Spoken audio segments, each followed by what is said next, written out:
Саламатсыздар ма 7 сынып оқушылары? 3-ші есепті түсіндіретін боламын. Тапсырмасы теңдеуді шешіңдер. 4x'нің өзін жазып аламыз.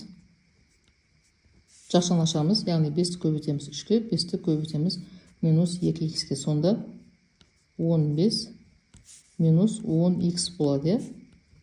Тең болады 5 азайтылған 11x'ке. x'терді бір жаққа жинақтаймыз. Мұнда 4x минус 10x минус 6x болады. Қосылған 11x тең болады 5-тің өзін жазамыз. Мұндағы плюс 15-ті теңдіктің оң жағына минус 15 деп ауыстырамыз. Мұнда таңбасы екі түрлі болғандықтан минус 6 плюс 11, 11-ден 6-ны азайтамыз, сонда 5x болады. Тең болады минус 10-ға. X-ті табу үшін минус 10-ды бөлеміз 5-ке. Сонда x тең болады екен минус 2-ге. Сонда жауабы минус 2 тең. Мұнда екінші есепті ортақ бөлімі келтіреміз. Ортақ бөлімі 6, 3, 2 сандарының 6 болады.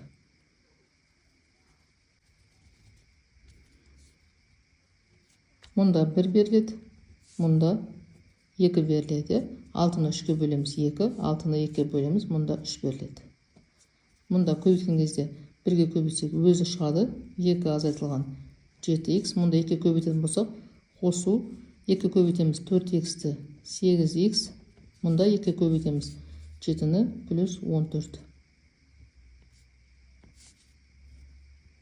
Мұнда 3-ті көбейтеміз x-ке минус 3x болады. Оқушылар мұндағы бөлімдері бірдей болған кезде бөлімін алып тастаймыз, тек қана алыммен жұмыс жасаймыз. Минус 7x, 8x, x болады. Минус 3x теңдіктің сол жағына плюс 3x болып ауысады. Тең, мұнда 2 қосамыз 14-ті, 16 болады, ол минус 16 болып теңдіктің оң жағына ауысады.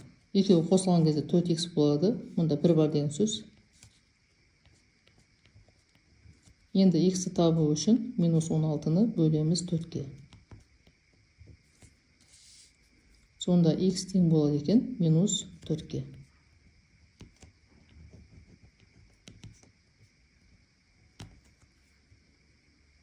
Келесі 3-ші есепте 14-ті көбейтеміз 2y-ге 28y. Азайтылған 14-ті көбейтеміз минус 3-ке минус 42. Азайтылған 5y минус 20 болады. Мұнда 2-ні көбейтеміз 3y-ге 6y. 2-ні көбейтеміз 5-ке плюс 10 болады. Енді y-ті бір жаққа жинақтаймыз. 28y минус 5y 23y болады. Мұнда 6y, 5y, 11y минус 11y болып теңдіктің сол жағына ауысады. Мұнда 10-ның өзі түседі. Минус 42, минус 20, минус 62 ол теңдіктің оң жағына плюс 62 болып ауысады. Мұнда бізде 12y болады. Мұнда қосылып 72 болады.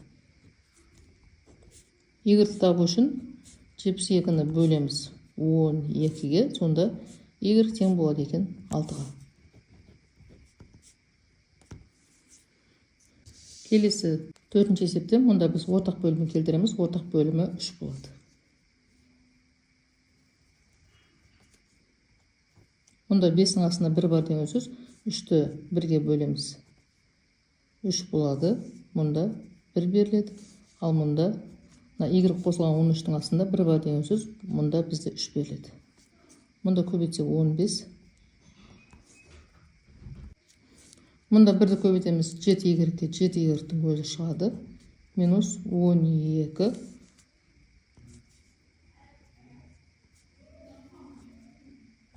Мұнда 3y қосылған 39. Енді бөлімдері бірдей болған кезде бөлімін алып тастаймыз, тек қана алымын есептейміз. 7y-тің өзі жазылады. Мұнда 3y минус 3y болып ауысады. Тең 39. 15 азайтылған 12, 3 болады, минус 3 болып ауысады. Енді екеуі 4y болады. Мұнда 36 болады.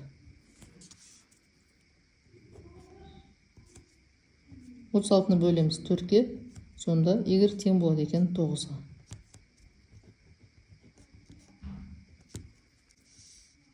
Оқушылар түсінбеген сұрақтарың болса пікірге жазып қалдырсаңдар болады. Каналға жазылуды, жеке өздерінің пікірлеріңді қалдыруды ұмытпаңдар. Сау болыңдар.